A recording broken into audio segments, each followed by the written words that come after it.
Audio Jungle.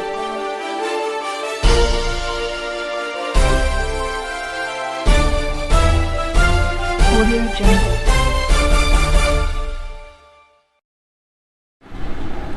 नमस्कार दोस्तों, बिहार नाव में आपका स्वागत है। जी हाँ, आज बहुत खुशी की बात है कि आज मैं घमंडी सर के साथ हूँ और जिनको देखते ही मेरे सारे दुख दर्द खत्म हो जाते हैं। इतना डायनेमिक पर्सनालिटी बिरलो मिलते हैं और इतने डायनेमिक सर हैं कि इनके बारे में मैं क्या बताऊं। खुद इन्हीं की ज़बानी सर आप लोग सुने। सर, आपका मैं स्वागत करता हूं बिहार नाव में। आप सबको प्रणाम, सत्सह नमन। सर, दर्शकों के लिए अपने जीवन की कुछ गाथा बताइए, जो कहाँ से उठे कहाँ तक पहुँचे। अभी सर कह रहे थे कि इन्हें देखते हैं तो मेरा दर्द समाप्त हो जाता है, और मेरी जिंदगी अभी भी दर्दिल है। दर्द से ही मेरा जीवन शुरू हुआ। बचपन में ही 8 बरस की उम्र में मेरी शादी हो गई। पढ़ाई लिखाई कुछ भी नहीं। शादी हो जाने के बाद मैंने पढ़ना शुरू किया, और मिडिल स्कूल के मेरे 2 शिक्षक प्रेरणा स्रोत रहे। एक गुरुदेव स्वर्गीय कामता प्रसाद सेन और एक गुरुदेव श्री राम बहोरा सेन। ये बचपन से ही चकचंदा उस समय चलता था। चकचंदा गाने के लिए हम लोगों को रखा करते थे विद्यार्थियों में, और हम लोग हर गांव में जाते थे और चकचंदा गाने के समय आगे आगे पहले हम गाते थे और पीछे से सब लोग गाते थे। वहाँ से मेरी यात्रा शुरू हुई हम आगे बढ़ने के लिए, जो हमारा लक्ष्य था। आप लोगों को जानकर एक आश्चर्य होगा कि लोग बनना चाहते हैं, IAS बनना चाहते हैं, BDO, कलेक्टर, कमिश्नर। मैंने बचपन से ही माँ सरस्वती से प्रार्थना की थी कि माँ मुझे शिक्षक बनाना। मुझे शिक्षकों के प्रति इतनी श्रद्धा, इतना श्रद्धा भाव था, इतना सम्मान भाव था कि मेरे हृदय में शिक्षक गड़ गए। और शिक्षक की मूर्ति अभी भी मैं अपने गुरुदेव का चित्र रखा हूँ अपने घर पर। वे हमारे अभी भी प्रेरणा के स्रोत हैं, उनको देखता हूँ और मैं याद करता हूँ। एक किताब मेरी है स्वर के पंख, जो मैंने अपने गुरु को ही समर्पित किया है। मैं 8वां क्लास से ही लिखा करता था। लिखने की प्रेरणा मुझे बचपन से ही मिली। गुना हाई स्कूल में मेरे तिलकधारी उपाध्याय प्रधानाचार्य थे। वहाँ एक किंजल पत्रिका निकलती थी। 8वां में एक कविता निकली और 9वां में एक कविता निकली, और उस समय से लिखने का मेरा क्रम जारी रहा। लेकिन लिखने के अलावे जो मेरी ज़िंदगी का जो संघर्षपूर्ण आयाम है वह है कि सबसे पहले मेरी नौकरी गुरुकुल महाविद्यालय मेहिया में लग गई। अचानक वहाँ हम गए। 35 लोग जुटे थे इंटरव्यू में। 35 लोगों के बीच में मैं चुनाया और वहाँ से नौकरी शुरू कर दी। गुरुकुल का संस्कार जो मेरे ऊपर पड़ा वह आज भी है। गुरुकुल ने मुझे आदमी बनाया, शिक्षा ने मुझे आदमी बनाया, एक इंसान बनाया। मुझे महसूस हुआ कि एक आदमी को किस तरह आदमी रहना चाहिए। आदमी सभी नहीं बनते, इंसान सभी नहीं बनते। मुझे इंसान बनने में शिक्षा ने महत्वपूर्ण योगदान किया। वहाँ से BPS करके मैं फुलवारी हाई स्कूल में आया, फिर चला गया पटना हाई स्कूल गर्दनी बाग में, और गर्दनी बाग में मुश्किल से 2-3 साल रहे हैं। 77 में चले गए पटना हाई स्कूल गर्दनी बाग, और वहीं से चले गए प्रोजेक्ट अफसर नवा मुंडी चाईबासा। चाईबासा आदिवासी इलाका था, लेकिन मुझे बहुत मन लगा। आदिवासियों के बीच में मैं जाता था। रात में मैं उनके यहाँ गया हूँ, खाना खाया हूँ उनके बीच, उनके खाट पर चटाई पर सोया हूँ और उनके साथ नाचा।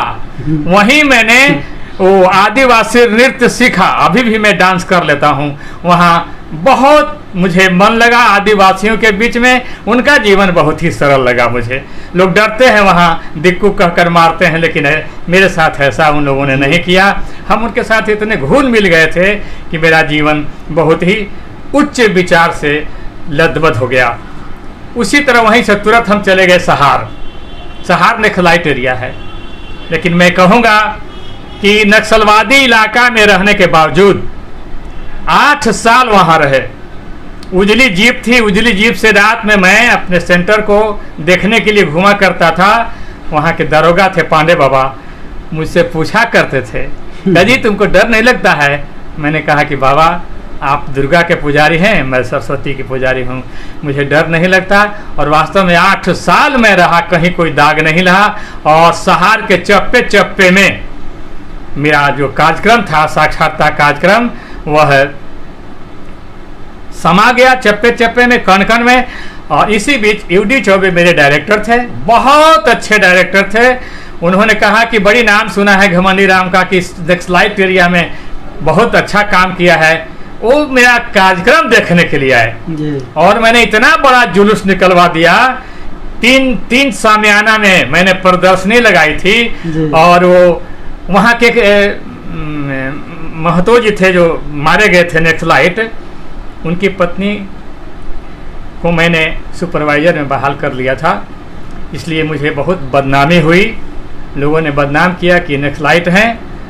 लेकिन डीएम जो थे आए, उन्होंने मुझे एक सवाल किया मुझसे कि तुम 100 नसबंदी का केस दो।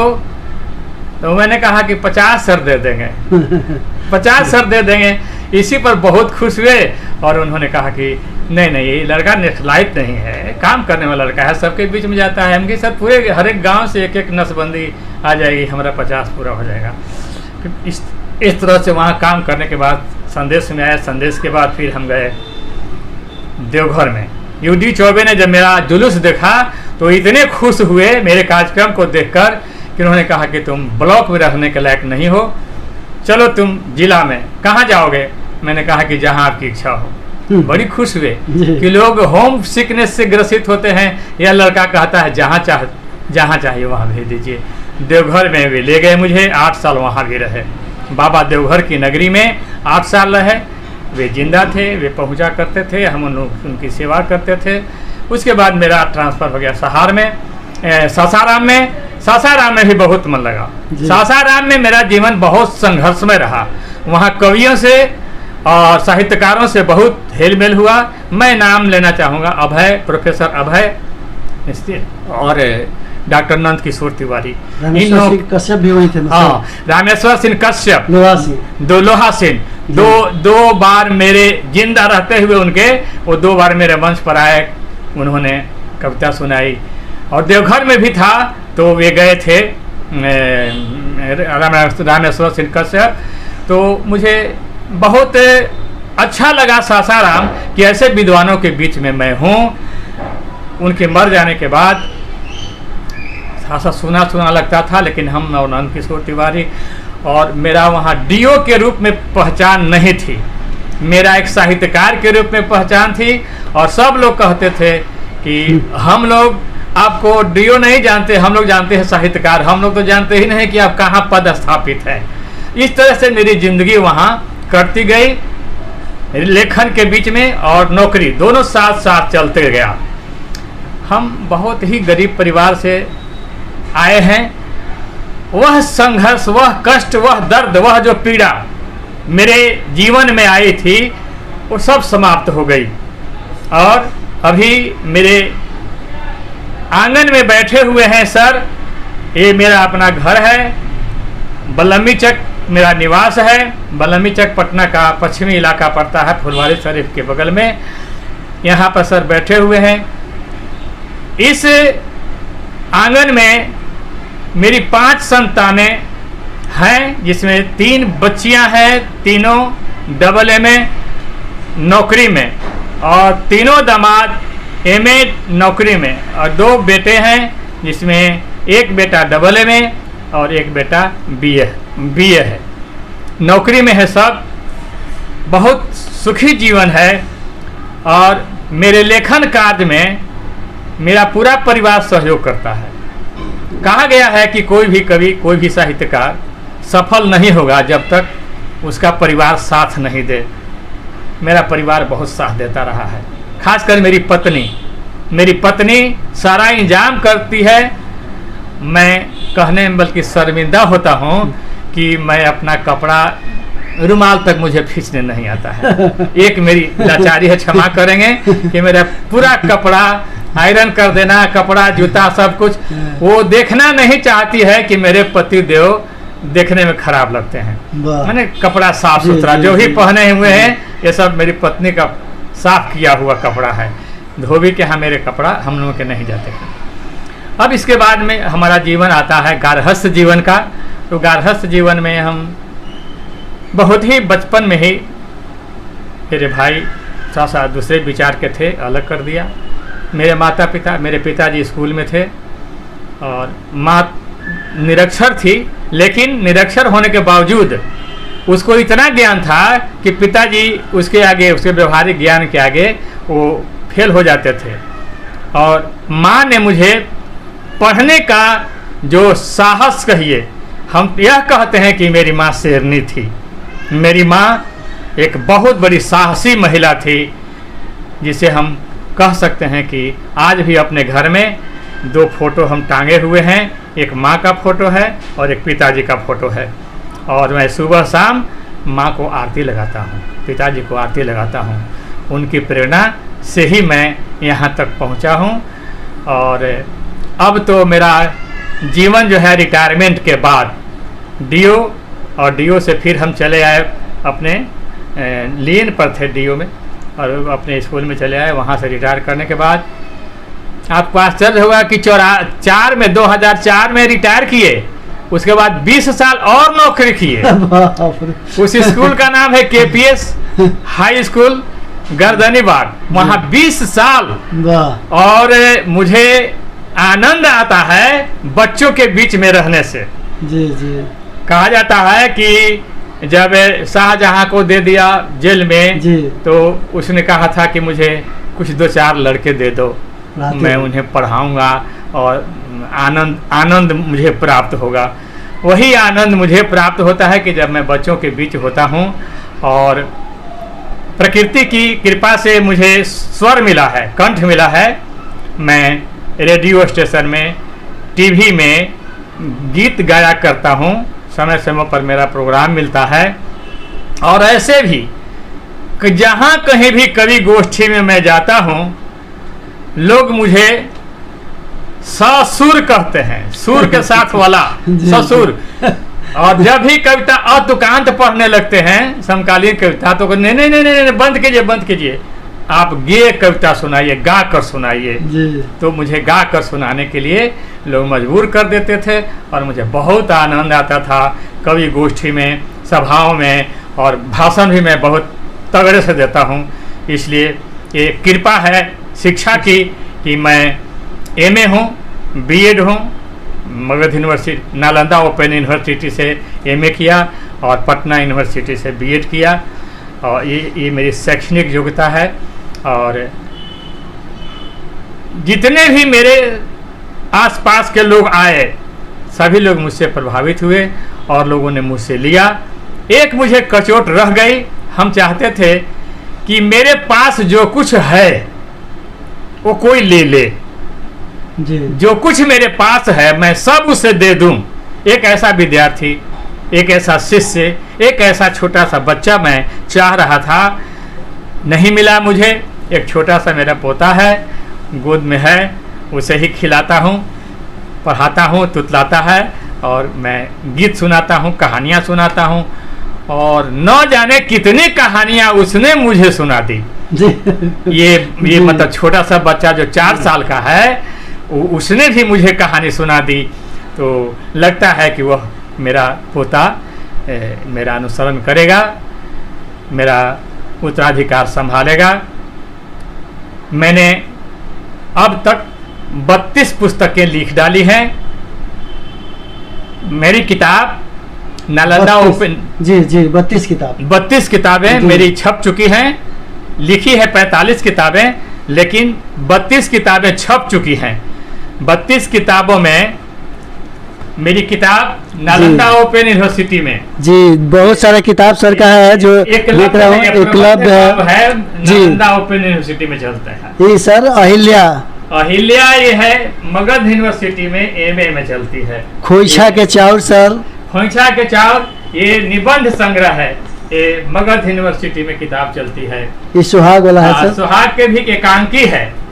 ये मतलब सुनकर आपको खुशी भी होगी और आश्चर्य भी होगा जी। कि मैंने उपन्यास छोड़कर जितनी भी विधाएं हैं साहित्य की, सभी विधाओं पर मैंने करीब करीब कलम चलाई है। एक उपन्यास मैंने नहीं लिखा जिसका कार्य शुरू है, सर को दिखलाया है, गोर की माटी। जी जी, अभी देखा। 50 पेज लिख चुका हूँ उपन्यास हिंदी में। तो ये है एकांकी। नाटक भी मैं करता हूँ, नाटक खुद करता हूँ, मेकअप करता हूँ, डायरेक्शन देता हूँ और बहुत आनंद आता है नाटक करवाने में। तो सर देखे हुए हैं KPS मेमोरियल हाई स्कूल में कि किस तरह मैं वहाँ प्रोग्राम करवाया करता था। ये एकांकी है, मगध यूनिवर्सिटी में चलता है, सुहाग के भी। इस तरह से 32 किताब सर का यहाँ है। जहाँ भी आप देख रहे हैं सारा किताब सर का यहाँ पर दिखाई दे रहा है। और मेरे को भी लग रहा है कि वाह, अभी मैं जस्ट सर के ये इनका स्पेशल रूम है जहाँ पर सर रहते हैं, लेखनी का कार्य करते हैं। और 32 पुस्तकें यहाँ पर है और बाकी सब अभी अंडर पब्लिकेशन है। कुछ लिख रहे थे सर अभी। तो इतना मेहनत सर, मैं जानना चाहूँगा कि सर इतना मेहनत, ये प्रेरणा आपको कहाँ से आती है? सबसे बड़ी एक मनुष्य की जो संपत्ति है, पूंजी है, वह है आत्मबल। जी, आत्मबल जी। और संवेदना। मनुष्य अगर संवेदना शून्य है तो वह आदमी नहीं है। मेरे अंदर इतनी संवेदनाएं हैं ऐसे ऐसे लोगों के बीच से। जैसे मैं जब सहार में था, संदेश में था, देवघर में था, सासाराम में था, तो गाँव में जब मैं जाया करता था तो उनकी जिंदगी को देखकर मुझे बहुत पीड़ा होती थी। और उन्हीं लोगों की जिंदगी पर जितनी मेरी पुस्तकें हैं, सारी पुस्तकें ग्रामीण जीवन पर है। सारी पुस्तकें। अहिल्या है, एक नारी के साथ किस तरह का व्यवहार लोग करते हैं। खोइछा के चाउर है, जी जी। खोइछा में लोग देते हैं क्या क्या, उसका अर्थ आप जानिएगा तो आश्चर्य होगा। लोग खोइछा में दे देते हैं, अरवा चाउर देंगे, पैसा देंगे, दुभी देंगे, हल्दी देंगे, लेकिन क्यों देते हैं हल्दी, पैसा, दुभी? इसका बहुत सारा अर्थ है। अग्नि के 7 फेरा, हम लोगों का जब विवाह होता है तो हम अग्नि के 7 फेरे लगाते हैं। क्यों 7 फेरे लगाते हैं? 7 वचन निभाना, 7 वचन है, उसको निभाना चाहिए आदमी को। इस तरह से मैं 8वां वर्ग से ही कविता लिखना शुरू किया। मेरे गुरुदेव थे स्वर्गीय श्री कामता प्रसाद सिंह जी। कामता प्रसाद सिंह एक बहुत बड़े नाटककार थे, नाटक लिखा करते थे और गांव में नाटक करवाया करते थे। मुझे याद है 5वां वर्ग में मैं था तो मुझे पियक्कड़ का पाठ करने के लिए ब्लॉक में ले गए थे। और मेरे पाठ से खुश होकर वीडियो ने मेरे गांव को 2 पर्दा, नाटक का जो पर्दा होता है आगे वाला, वो 2 पर्दा दिए थे। उनकी प्रेरणा से मैंने क्लास में एक दिन पूछा था, 5वां या 6ठा क्लास में, कि सर कवि कैसे बनता है? उन्होंने कहा 100 कविता याद कर लो। और आज मैं आपको यह विश्वास दिलाता हूँ कि मेरे पास 100 कविताएं हैं। अपनी किताब छोड़कर दूसरे आप नागार्जुन की कविता कहिएगा, निराला की कविता कहिएगा, दिनकर की कविता कहिएगा, जितने अच्छे अच्छे महान कवि हैं उनकी कविताएं मुझे याद है। सर तो उसमें से कुछ कविता अगर सुना देते तो दर्शकों के लिए बहुत अच्छा। मैं एक कविता सुना रहा हूँ जी, गोपाल सिंह नेपाली की। अच्छा जी। ये कविता सुना रहा हूँ गाकर। गीत ही है उनका, वो तो गीत ही लिखा करते थे।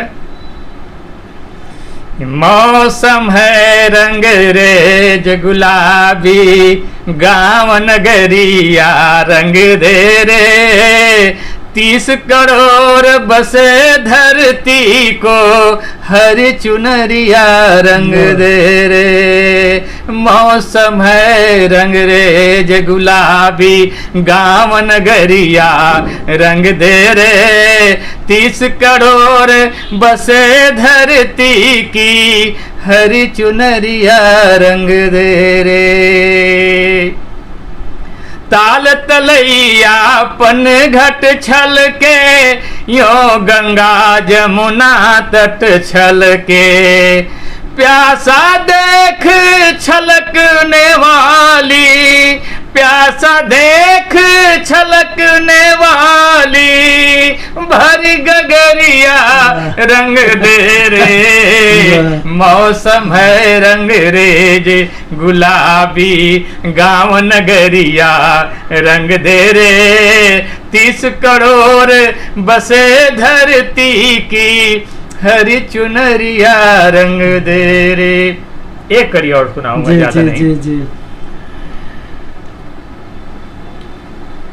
लाखों ने मन की उमंग में ध्वजा रंगाई 3 रंग में, लाखों ने मन की उमंग में ध्वजा रंगाई 3 रंग में, इसी रंग ने दिल लौटाई, इसी रंग ने दिल लौटाई, बरन बरन के सोख नजरिया, सोख नजरिया रंग दे रे, 30 करोड़ बसे धरती की हरी चुनरिया रंग दे रे, हरी चुनरिया रंग दे रे, हरी चुनरिया रंग दे। बहुत खूब सर, मज़ा आ गया। वाह, आप रेडियो दूरदर्शन पर छाए रहते हैं, गाए रहते हैं, और इस एज में भी आप झकझोर दिए सर। बहुत मैं आज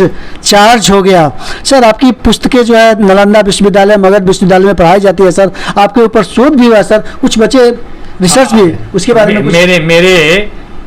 मेरी पुस्तकों पर मगध विश्वविद्यालय से जी सत्येंद्र कुमार सिंह टेकारी कॉलेज के हैं, उन्होंने मेरे ऊपर पीएचडी किया है। वो विषय था घमंड शाश्वत साधक घमंडी राम व्यक्तित्व और कृतित्व। वो किताब छप भी गई है। जी जी जी, ना दिखाने की जरूरत वो किताब मेरे पास है। और दूसरा पीएचडी किया है उन्हीं की भभू कुमारी अमृता, भोपाल यूनिवर्सिटी से। भोपाल यूनिवर्सिटी से वो है अहिल्या एक नारी विमर्श, अहिल्या एक नारी विमर्श, ये किताब है। ये नारी पर है कि किस तरह से अहिल्या के साथ क्या किया गया था, और अहिल्या ने किस तरह से आक्रोश व्यक्त किया है, प्रतिरोध किया है, पुरुषों के प्रति अपना क्रोध जाहिर किया है। जी जी। तो इस पर दूसरा पीएचडी हुआ है, और अभी तीसरा पीएचडी मगध यूनिवर्सिटी से हो चुका है सब कुछ, लेकिन लॉकडाउन होने के चलते कॉलेज बंद है, इसलिए वे नहीं आए हैं। वे ही आएंगे तो तीसरा पीएचडी मेरे ऊपर चलेगा। लेकिन दुर्भाग्य है कि मैं पीएचडी नहीं कर सका। कोई बात नहीं है सर, कोई बात नहीं है। करने के बाद करने के बाद मैं गया था कहने के लिए, वहाँ के हैं डॉक्टर भरत सिंह। डॉक्टर भरत सिंह मगही विभागाध्यक्ष, मैंने कहा था कि मैं पीएचडी करना चाहता हूँ। उन्होंने हंसकर कहा कि आप पीएचडी अब क्या कीजिएगा, आप ही पर पीएचडी हो रहा है, जाइए सब किताब लोगों को दे दीजिए। मुझे बड़ी खुशी हुई, मेरे पर 2 पीएचडी हुए हैं, और बहुत जगह मेरी रचनाएं लोग लेते हैं, क्योंकि मेरी रचनाएं जो हैं वे रिएक्शनरी नहीं हैं, दक्षिणपंथी नहीं है, वामपंथी हैं, समाजवादी हैं, और गरीबों का चित्रण, महिलाओं का चित्रण, अभी वंचितों का चित्रण, जो शोषित हैं, पीड़ित हैं, जो दलित हैं, उन लोगों का, ये जितनी पुस्तकें हैं मेरी, उन्हीं लोगों पर मैंने लिखा है। अहिल्या पर नारी का शोषण है, नारी का शोषण जिस ढंग से, जाग जाग मानवी तोड़ दे परंपरा की बेड़ियां, तोड़ दे परंपरा की बेड़ियां, विचर गगन पहर नवीन चोलियां, आदि शक्ति माधवी जाग जाग मानवी, आज बद्ध पास में तू चंचले कोकिले चमन वीरान लाघवी, आज बद्ध पास में तू चंचले कोकिले चमन वीरान लाघवी, जाग जाग मानवी, जाग जाग मानवी, आस आज छोड़ तू राम की, आस आज छोड़ तू जान की, तू आस आज छोड़ राम की, रावण का शीश तुम स्वयं उतार ले, द्रौपदी पुकारना तू छोड़ कान्ह को, द्रौपदी पुकारना तू छोड़ कान्ह को, कंस का शीश तू स्वयं उतार ले, जाग जाग माधवी, जाग जाग मानवी। वाह। और ये कविता मैं बचपन को समर्पित कविता, चूँकि मैं बच्चों के बीच में रहता हूँ, तो बच्चों के बीच में जो कविताएं हैं, उस कविता को सुनकर मेरे बच्चे बहुत खुश होते थे। मैं उसकी 2 कड़ी सुना रहा हूँ। तेरा बचपन सदा मुस्कुराता रहे, चांद भी देख हरदम लजाता रहे। तेरा बचपन सदा मुस्कुराता रहे, चांद भी देख हरदम लजाता रहे। कल के भारत तू ही, कल के भारत तू ही शान अरमान हो, ये वतन का चमन खिलखिलाता रहे, ये वतन का चमन खिलखिलाता रहे। तेरे नैनों के कोटरों में कश्मीर कली हिम शिखर भाल पर चमचमाता रहे।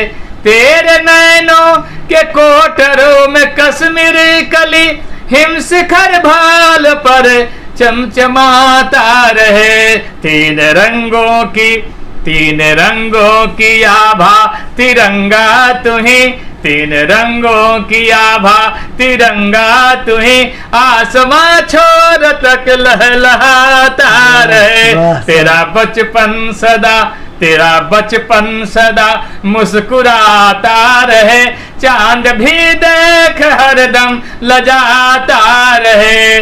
तेरा बचपन सदा मुस्कुराता रहे, चांद भी देख हरदम लजाता रहे, लजाता रहे। बहुत अच्छा सर, बहुत आनंद आ रहा है, बहुत आनंद सर।